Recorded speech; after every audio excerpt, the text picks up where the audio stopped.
But no, I'm glad you asked that or said that rather because I think I think it's important for creative artists or individuals that have chosen a creative path to talk about when they become stagnant or when they have like a creative block.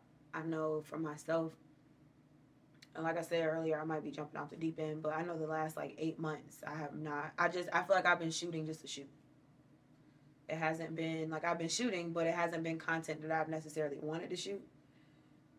So I don't enjoy it, and the stuff that I want to shoot doesn't necessarily it doesn't necessarily make sense to spend time doing that right now because it's not giving the yield that I need to as far as I'm putting my time into this and it's paying me correctly to for that to make sense. Absolutely. So I feel like it's always important to like go back to the drawing board and reevaluate like where you really are. I know I just came out of a creative block. I didn't even realize I was in one. And so I tried to like create some original content and I was just dried up, like creative bank dried up, like the episode of SpongeBob when he needed water, dry as a bone, just dry. And it was bad because I think that it sucks for creatives when we come into a creative block or a dry spell because like I said, I didn't realize I was in one. And sometimes we don't really identify that right off. Yeah. And so it comes out in other ways. You might just be like dissatisfied overall, or you might be mad at people that are around you. You might just be sad and can't really figure out what's going on until you get to a point where you're able to like really release your ideas and that energy somewhere where you can appreciate what you put your energy into, you know. So yeah, I think it's important for us to always make sure that we know why we're doing it, and if we ever get to a point where it's redundant or it feels forced to do, then you might need to take a step back and reevaluate, or you might need to take a step back and look into doing something else. But yeah, I think that people typically don't want to shy away from what they're used to doing, which leads me into like a whole other point because I'm going through that as well. I feel that. You know, so even though I'm not really enjoying the shooting as much as I once did, I'm still kind of scared to step away from it because it's really all I've done. Not like all I've done, like all I can do is shoot, but that's what I put my most time and energy into. That's what people know me for. People that don't know me for the photos. So like, how do I look now that I don't even really want to put too much energy into it, you know? But I got to do that for me too, though, because I can't just be doing it and unhappy. You know. Absolutely. That's important, man. That not being unhappy about it, because I think if you're creative and you've been creating for some time, if you got your 10,000, you've been unhappy at some time. You got at least 10,000 hours of shooting, and you've been unhappy. Hell, you've been unhappy before that. We're being honest. You know what I'm saying? So, just being real about the space you're in, because like you said, sometimes you don't realize you're in it till you're out of it.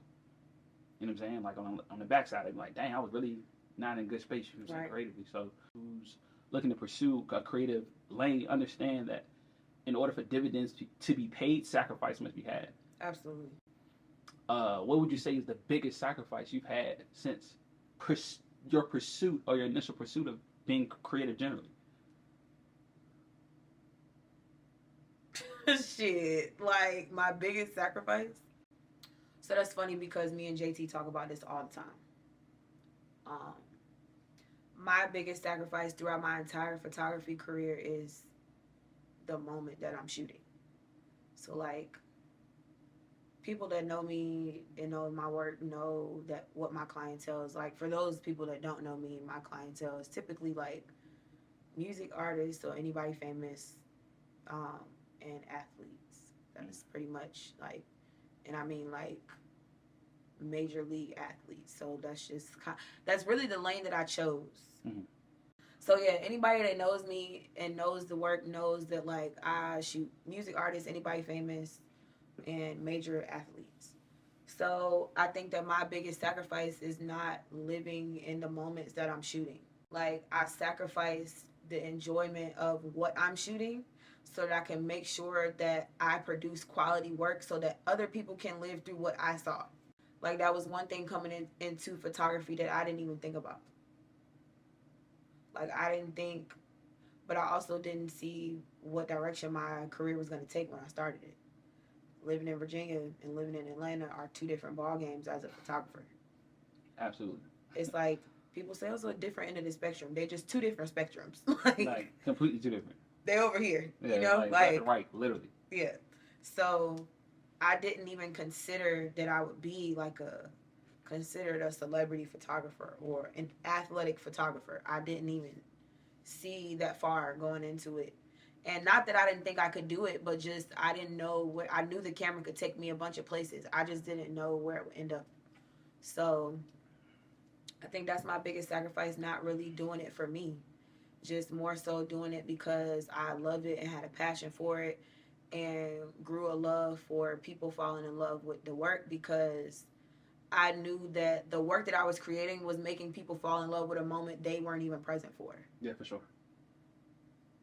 And that's how you know it's in. Yeah, and I don't think enough photographers or either people on the outside realize that, like, you are a photographer. You create moments for people so that they can live in that moment that they were not present for. So that means every tour I went on, every concert I've shot, every famous person I've met. Because for me, it's not the person. Like, I don't care that you're famous, but as a human, who doesn't want to have interactions with people that they listen to on a regular basis or watch play sports on TV? But I still have to remain, like, it's like you have to keep a wall up, kind of, so that you can just be, oh, she's the photographer, instead of, damn, like, this is a real human experience for me too. Like, I gotta act like I'm not even fazed, and I really might be, you know, like, I might be excited to shoot you, but I can't act like I'm excited. I gotta go in there like, shoot you. I gotta do my job. Right, exactly. I gotta go in there like, all right. Like, for instance, like Tyrod, love Tyrod. I had never even met him in person until last year. We have all the same friends. And the first time I met him and shot him, I'm like, bro, this nigga's a legend and he from the crib. Yeah. And I'm hella geek to shoot him, but nice job. to meet you, Ty. Yeah. I might like, I'm just coming to snap you up. Like, okay, cool. Like, you know. So I think that's my biggest sacrifice, not doing it for myself. So I'm at the point now, which is where I was getting at earlier. Like, I gotta start doing it for myself, because this was for everybody else. It starts out, hey, this is for me. That motherfucker start there. But like somewhere along the way. Get away from that real quick though. Like, damn, it gets away from that when you become, like, when you hit a certain level, when people realize that you're actually good. At that point, it's no longer for you. When it becomes transactional. It's been transactional for me for the past 7.5 years. That's what I'm saying. Yeah. When it becomes transactional, when people realize that you're good, and then they start, and it's something that they want, it becomes supply and demand. For sure. Instead of, oh, I want her around because she has great energy. Like, I have friends that are decades old at this point. Niggas is getting old. Yeah, but, like, it's people that I know here that just know that I have great work. They don't know 30-year-old Maya. They know 20-year-old Maya. Absolutely. They knew Maya. They met her 6 months ago. They like, I done seen all your work. I done seen Missy Elliott and 2 Chainz and name somebody else, and Future, Meek Mill, and I want you to shoot that kind of content for me. But it's no longer about you. And I think, please keep this part. No, for sure. We keeping all. I owe this nigga a huge apology, because he kept saying this, but he wasn't saying it like this, and it just was not registering until right now. Yeah. Like, that was not even for me. Like, none of the work that I've created has been for me. Like, granted, the camera has gotten me to where I am, but that capsule of work was not for me. Mm-hmm. So, damn, yeah. Wow. Yeah, it's just like, it's not about you. When you're an artist, you gotta be like selfless. Kind of. As hell. Your first job is to serve. With power comes responsibility.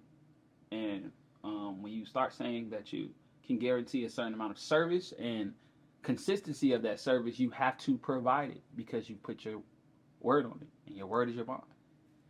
You ain't lying, because let me be real with y'all real quick. I got a client right now. Oh my God. when everybody gets the opportunity, he does the heel toe on my last nerve, bro. Sea walk, heel toe, tap dance. On my last nerve. But I gotta just do it because I'm in a contract. And that's what I mean by, like, I'm not doing it for me because I do not enjoy that. I don't enjoy At it. all. I don't enjoy it. It annoys me so bad. Because it's not something I want to shoot. And then when you got, like, a client that, like, tries their hardest to be difficult, it's, like, just draining before you even get to the work. It's already taxing. But, like, I'm not going to speak on the situation because we talked about. I was trying. But you've been in a position where you weren't moving contractually.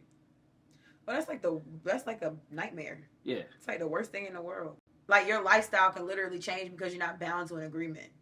For sure. And granted, people breach contracts all the time, but I can just take you to court. For sure. Whereas if I don't have an agreement, I'm just ass out. Yeah, for sure. And I ain't trying to never be like that. Yeah. So, yeah. But, yeah, I went through a naive period where I was just kind of going off people's word. Like, they say they're going to do something. Like, oh, I know I'm going to keep my word, so why wouldn't they keep theirs? Everybody's not wired like me. You know, everybody is not trustworthy, and you can't just... You can tell people, I'm going to hold you to your word, but what does your word mean if people feel like they don't owe you anything? For sure. Or if they don't know you and they feel like, well, I don't know you, I don't have to respect you. Like, then, you know, the word means nothing. The word means nothing. So, yeah, I never move without a contract. It's not smart. Don't ever do that. Don't ever do that. That's horrible. Don't ever move without a contract. 0 out of 10. 0 out of 10. Zero out of 10. If you, without the contractuals. Would not recommend it. Would not recommend it. Real talk. So, when we've pretty much covered everything, man. Again, I appreciate you for coming up here. Mm-hmm. What do you have going on coming up? What are you looking forward to the most? You know what I'm saying? Kind of give us some insight. So, I've been in like a valley phase recently. Just like I feel like I just get hit with one thing after the next, and not even being a victim, but just like I'm just really feeling life right now. Like, yes. And it's not necessarily all bad, but it's just like now it's just could be like a little less uncomfortable right now. So like the gym has helped me a lot, so I'm really diving into my fitness really hard. Actually started an active wear line called Lion Pride Active. So that line should be coming out pretty soon. It's just gonna be like an active wear, streetwear brand. So things you can work out in, but also some shit you can just wear out and it be sweet, you know? Yeah. So there's that. And then, I mean, of course, the hell of people don't know this about me, but the music is definitely coming. She's a crooner.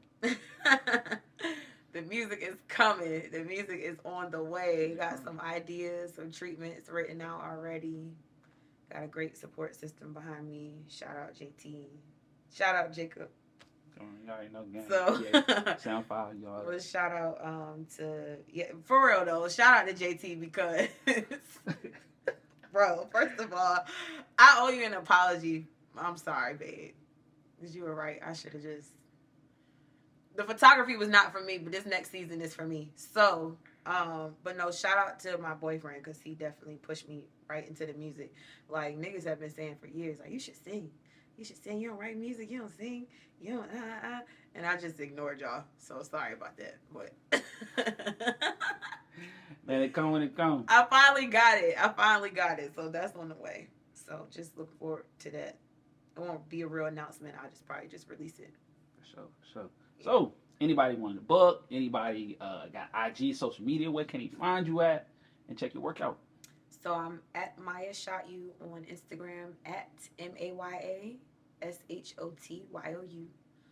You can book me. I book specific clients, so just shoot me a DM.